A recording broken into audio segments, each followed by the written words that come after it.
The art of imagining to me is the greatest of all discovery for the realization of desires, and mastery of it would be my highest achievement. Everything that ever existed in our lifetime was once imagined. Hello, welcome to my channel. Thank you for tuning in here. It's a pleasure to serve you. Our topic today is one of the most intriguing statements I ever received in my entire life. Imagination creates reality by Neville Goddard. If indeed our imagination creates our reality, then why is this truth not the mainstream in social media? Should have been broadcasted daily for all to benefit from. This idea that I can create my breathtaking future reality in terms of health, abundance, happiness, freedom, and peace of mind using my imagination made me vow to learn the how, experience for myself, and share it to interested seekers like you. I found out that there's a world of like-minded seekers around the world, and they are magnetizing themselves into tribes, of which I am just thrilled. Join the fun. I personally came across Neville Goddard's teachings at the height of pandemics through Inspire Nation and delved into all available materials out there. It revolutionized my mind to the highest level. His major references are the Bible and the Kabbalah, studied and mentored under Abdullah, a mystic utopian Jewish rabbi, sometime in the 1940s. Their interpretation of scriptures to me was mind-blowing because they reconciled and resonated with psychology, quantum physics, or metaphysics as known today. I'm also blessed to have known Joe Dispenza's work, Bruce Lipton, The Science of Belief, Greg Braden, HeartMath Institute, Abraham Hicks, and other spiritual leaders and energy healers before him. I discovered that everything was simply a perfect match, just like a jigsaw puzzle. The art of imagining to me is the greatest of all discovery for the realization of desires. It's the supreme power, supreme delight to all stakeholders, and mastery of it would be my highest achievement. I still consider myself a neophyte in this practice, even if I had some experiences already, minor successes, because I'm always a work in progress. What I am today is totally different before pandemic and even a week ago, because I am always learning, experiencing, and sharing my successes. Being with the Christians and Messianic group for many years, I began to really understand why most of our prayers were not answered, why many still live in pathetic, unhealthy lives, mainly due to the hand-me-down beliefs, misunderstanding of scriptures, and mismatch in the vibrational frequencies between desired goals and the current state of being. Watch my video on spirituality versus religion and understand where I'm coming from. But that's for another session. Let's focus on the topic at hand. This is for interested listeners, irrespective of religion, culture, or belief. Here are the solid foundation for this concept. First, everything that ever existed in our lifetime was once imagined. Therefore, what's going to happen must first be imagined. Nothing happens by accident. Second, everything is energy, vibrating in different levels of frequencies, and that includes thoughts and emotions. The frequency of happiness is totally different from the frequency of frustration. Therefore, we are all infinite spiritual beings living in a finite physical body with a mind that has recorded all the knowledge and experiences that we acquired, our memory bank, what they call ego. Let's delve into how our imagination create our reality? What's the causation behind every happening in our life? Number one, our inner world is the creator of our outer world. Our outer reality is a printout of what's actually happening in our inner world. Our inner world is the domain of the divine, or God, or however you call the divine. So the actual or true creative power is God inside us. Universe, collective consciousness that is inside you and me. When you look at yourself in the mirror, you are looking at the masterpiece of God's creation, made in the image and likeness of God. And He is in the core of our very existence. Scriptures are full of that. Be still and know that I am God. I am that I am is my name forever, for all eternity. So whenever we say I am, we are invoking the name of the creator of the universe. That's why we have to be careful what comes after we say I am. I am sick.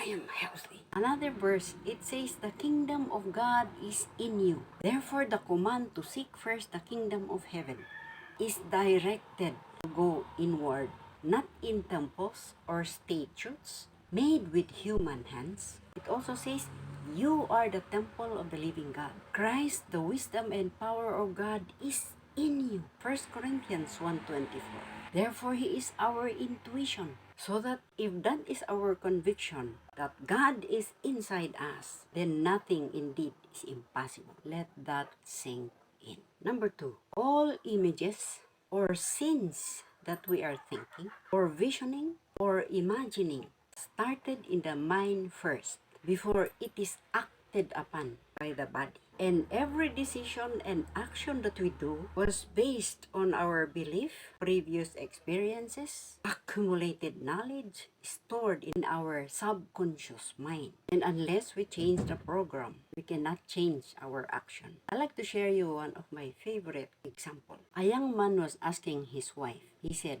honey, every time we have Thanksgiving and you cook our turkey, why is it that you always cut the legs of the turkey? And the wife replied, I don't know. I saw my mother doing it. So they called the mother, asking the same question. And the mother said, I don't know. That's what I saw my mother doing. So they called the great-grandmother, who was still alive at 96.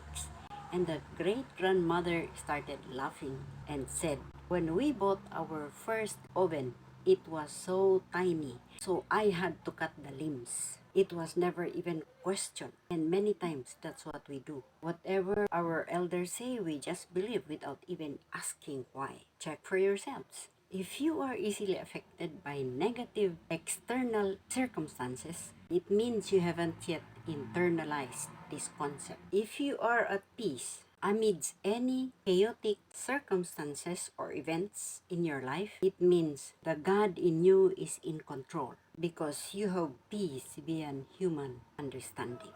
That is one of the things I have achieved. You cannot hurt me anymore. Number three, it is literally explained by science in quantum physics or metaphysics. We have levels of dimension and levels of consciousness. Anything that happens in the third dimension or the physical world cannot be solved because the cause is in the fourth dimension, in the mind. Which means we have to change the mindset first before we can change the physical. Look at this example of the energy code and the levels of consciousness. So negative energies are in the lower level and the positive energies are in the higher level. If you look at the energy code, let's take an example of a liver cirrhosis or liver problem. If you look at the cause, it's anger, resentment stored in the liver. So unless you remove the cause or what is stored in the liver, then whatever you do in the physical could not be totally healed. Why? Because you have to go to the cause first before you can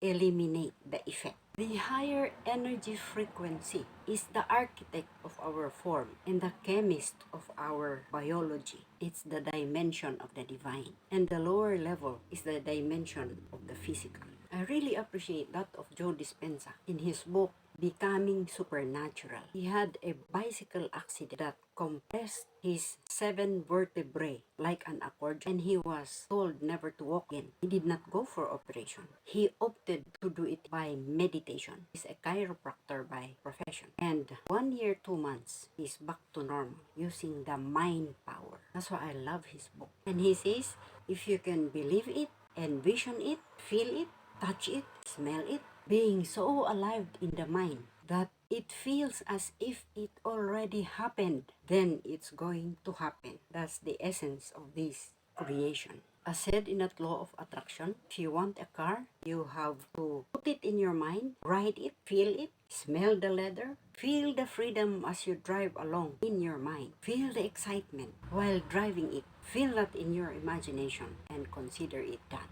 The means to achieve that will come out. Synchronicities will happen and you will get what you want. Check my video on this. I use the scripting, visioning, imagining, and it does work. Number 4, it is explained by mystics throughout history. Spiritual teachers like Jesus, Buddha, Rumi, Wayne Dyer, Yogananda, they were living a life of unconditional love or consciousness of the divine inside. The journey is never easy, it's chaotic, but it's worth the experience. Number 5, it is always a personal experience. What is true to me cannot be true to you because we have different beliefs and levels of awareness. But once we all reach the highest level of awareness, enlightenment, that's the highest level, which becomes the basis of our assumptions and ultimate actions. Then it leads to the manifestation of our dreams and desires. Your dream may not be my dream, but we achieve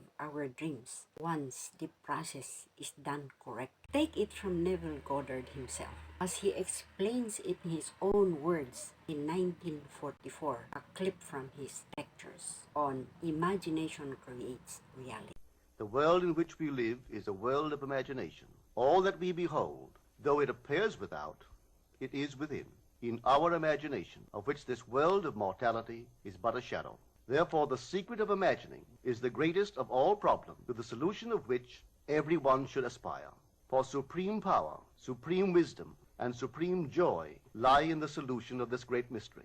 When man solves the mystery of imagining, he will have discovered the secret of causation, and that is, imagining creates reality. Hold fast to your ideal in your imagination. Nothing can take it from you but your failure to persist in imagining the ideal realized. Imagine only such states that are of value or promise well. To attempt to change circumstances before we change our imaginal activity is the struggle against the very nature of things. There can be no outer change until there is first an imaginal change.